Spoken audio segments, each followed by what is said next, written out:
People say your life changes in an instant, but I didn't expect mine to change in the form of a kiss I never saw coming. 1 second, I was holding a plastic cup of cheap champagne and avoiding eye contact with my boss. The next, my coworker, the last person I ever thought would touch me, had his lips pressed against mine in front of everyone. It wasn't a gentle brush, either. It was decisive, calculated, like he was sealing a deal. And in some twisted way, maybe he was. I should back up. My name is Evan Hart. I'm 28, a junior financial analyst at a mid-sized investment firm in Manhattan. If you've ever sat through one of those suffocating corporate Christmas parties where everyone pretends to like each other, you know the exact scene. The catered shrimp cocktail, the over-decorated hotel ballroom, the fake smiles. That night was no different until Ryan Hale kissed me. Ryan, the golden boy of the office. He's 30, senior manager, the kind of man who makes people shut up the second he walks into the room. Tall, sharp jawline, hair that always looks like he walked out of a commercial, and charisma that could probably convince a priest to sin. And me, I was invisible compared to him. Just another face at a cubicle. That's why the kiss hit harder than the champagne. Nobody could believe it. Hell, I didn't believe it. And yet, as his lips lingered on mine, I caught something in his eyes: panic. Desperation. Like this wasn't about me at all, but about saving himself from something worse. When he finally pulled back, my colleagues erupted in cheers, laughter, clinking glasses like we had just announced a wedding engagement instead of whatever the hell this was. My boss clapped him on the back, grinning wide. Well, looks like our Ryan finally has someone special. My ears burned. I wanted to correct him, to say no. This isn't real. I don't even know what just happened. But Ryan tightened his arm around my shoulder, pulling me against his side as if I belonged there. His cologne, expensive, sharp, clouded my thoughts. Yes, Ryan said smoothly, voice steady. Evan and I have been seeing each other for a while. Seeing each other. A while. My brain short-circuited. He was lying through his perfect teeth, and yet no one questioned it. They just nodded, smiled, congratulated. I managed to keep a fake smile plastered on my face, but inside I was screaming. Why me? Why pick me out of everyone here to be his cover story? It wasn't until later, after most of the office was drunk and dancing to some terrible DJ, that I cornered him near the balcony. What the hell was that? I hissed, gripping the glass door so tightly my knuckles went white. Ryan leaned against the railing, unbothered, sipping from his whiskey like nothing unusual had happened. Relax. You handled it fine. Relax. You kissed me in front of the entire company. Now they think that we're dating. He finished the sentence for me, a smirk playing at the corner of his lips. Which works out perfectly. My chest tightened. Perfectly for who? His gaze flicked away for the briefest second, and I saw it crack in his perfect mask. Fear. You don't need to know the details. Just play along. It'll be easier for both of us. Easier. For him. Maybe. For me. This was a death sentence. Office gossip spreads faster than wildfire. By Monday, the entire firm would be whispering about me and Ryan Hale, the man who was so out of my league it wasn't even funny. And yet, I couldn't deny something else when he kissed me. My heart had raced for reasons that had nothing to do with panic. I hated myself for it.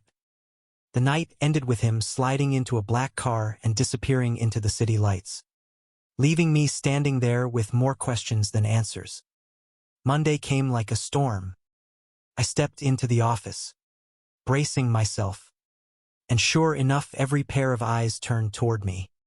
Whispers. Stifled laughs. "Morning, Evan," someone said, tone dripping with amusement. "Didn't know you and Ryan were a thing." Another added with a wink. I wanted to crawl under my desk and never come out. Ryan, of course, acted completely normal. He breezed into the office with his coffee and confidence, stopping at my desk just long enough to murmur, "Remember, play along." His hand brushed mine, deliberate, like he was staging a scene for anyone watching. My pulse spiked. Damn him. It only got worse when my boss called me into his office. "Evan, Mr. Carter said warmly, "I just wanted to say, I'm happy for you. Ryan's a great guy. And honestly, seeing you two together, it's refreshing. Brings some humanity into this cutthroat business." Humanity, right? If only he knew the truth that this entire relationship was built on a lie Ryan spun out of nowhere. I nodded weakly, muttering thanks, before stumbling back to my desk. My inbox was already filling with cheeky messages from coworkers. "So, when do we get to meet your boyfriend officially? You've been holding out on us." I rubbed my temples, wondering how my life had spiraled into a fake romance overnight. But the real kicker came at lunch. Ryan slid into the seat across from me in the cafeteria, ignoring the curious stares around us. "You're glaring," he noted casually. "You ruined my life." I shot back. He leaned in, lowering his voice. "Or maybe I just gave you a story worth telling." I wanted to throw my sandwich at him. Instead, I whispered harshly, "Why me, Ryan? Out of everyone here, why pick me?" For a moment, he hesitated. His confident facade slipped again, and his voice softened in a way I'd never heard before. "Because you're the only one I can trust." My chest tightened. I didn't know what secret he was hiding, but for the first time, I realized this wasn't just some reckless stunt. Ryan Hale, the untouchable star of The Office, was carrying something heavy enough to drag me into his world. And against my better judgment, I wasn't sure I wanted to escape. The secret finally came out on a rainy Thursday night, in the quiet corner of a bar where Ryan asked me to meet him.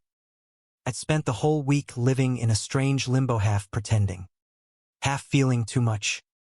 Every touch of his hand on my shoulder at work, every casual glance we shared in the hallways, it all started to blur into something that didn't feel like acting anymore.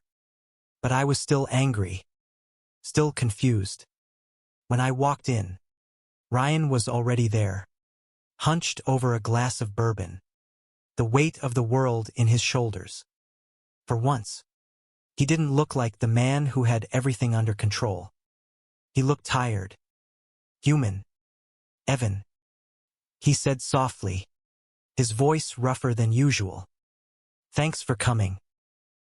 I slid into the booth opposite him, crossing my arms. "You owe me answers. Now." He stared at the ice melting in his drink before finally looking at me. "If I tell you, you have to promise this doesn't leave this table." "Depends on what it is." Ryan exhaled, like he was carrying bricks in his chest. Then the words spilled out. "My father is on the board. He's been pressuring me to settle down, get married, present the perfect image. He's old money. Evan cares more about reputation than people. And last week, he tried to arrange a dinner with some heiress I've never met, trying to push me into an engagement." My jaw tightened. "So you panicked and decided the best solution was to kiss me in front of the company." His eyes flickered with guilt. I needed to make it look like I was already taken. And I needed someone who wouldn't stab me in the back. Someone I could trust not to sell me out. "That's you." Silence stretched between us. My heart hammered in my chest, torn between outrage and something dangerously close to sympathy. You could have asked. I said quietly. You would have said no. He countered, equally soft. I hated that he was probably right. Ryan leaned forward, his eyes locking onto mine. But it's not just about my father. The truth is, I'm tired of hiding, of pretending to be something I'm not. He hesitated, the words trembling on his lips. I'm gay, Evan. And I've never said that out loud before. The air left my lungs. All this time, all this chaos. And it wasn't just about appearances. It was about survival. I swallowed hard. So you used me as your shield? I did. He admitted, shame painting his face. But somewhere along the way, stopped feeling fake. When I hold you, when I touch you in front of everyone, it feels like the only real thing I've had in years. Something cracked inside me. The walls I had built to protect myself began to crumble. Because the truth was, I had felt it too. That dangerous spark. That pull every time his hand brushed mine. I leaned back, my voice unsteady. Do you even realize what this has done to me? The whispers, the jokes, my whole life turned upside down because of your stunt. I know, he said quickly, his tone raw. And I'll spend as long as it takes making it up to you. But Evan, tell me honestly, when I kissed you that night, was there really nothing? Not even for a second. I looked at him, really looked at him. The man who was supposed to be perfect, untouchable, was sitting across from me, broken open, vulnerable, and against all logic. Couldn't lie. Yes, I whispered. I felt something. Ryan's expression softened, a mix of relief and longing. He reached across the table, his hand hesitating before brushing against mine. Then let me prove this can be more than a lie. The weeks that followed were a strange mix of chaos and clarity. We kept up the act at work. But outside the office, things shifted. Dinners that were supposed to be rehearsals for our fake relationship turned into real conversations. Walks through the city at night became moments I craved. One evening, after a long day, we ended up in his apartment. The city glowed through the window, casting golden light on the floor. He poured wine, but neither of us drank much. Instead, we sat close, knees touching, silence heavy with unspoken words. I used to think love wasn't in the cards for me. Ryan murmured, his voice almost a confession. Too much pressure. Too many masks. But then he trailed off, searching my face. You make me want to take them off. My chest ached in the best way. I reached up, brushing my fingers against his cheek. Then stop hiding. He kissed me again, this time not out of panic. Not for show. It was slow, tender, the kind of kiss that strips you down to your truth. And I kissed him back. No hesitation. Because whatever this was, I wanted it. Of course. The truth eventually seeped into the office. Whispers turned to rumors. And one bold colleague asked outright during a coffee break. So, are you guys for real? Or was that just a show? Ryan didn't flinch. He slid his hand into mine. Right there in the cafeteria. His voice steady. For real. The word rippled through the room, silencing every whisper. I squeezed his hand, heart racing. But for the first time it wasn't from fear. It was from freedom. Months later, at another company party, different venue. Same cheap champagne, I found myself standing with Ryan again. Only this time, when he kissed me, it wasn't a shock. It wasn't a cover. It was us. The music swelled. Colleagues cheered. And I laughed into his lips, finally understanding how one impulsive moment could change everything. Because sometimes, the lies we tell to protect ourselves lead us to the truths we were too afraid to face. And mine was simple. I loved him. And he loved me back. Thank you for listening. Don't forget to like and subscribe to stay updated with the latest videos.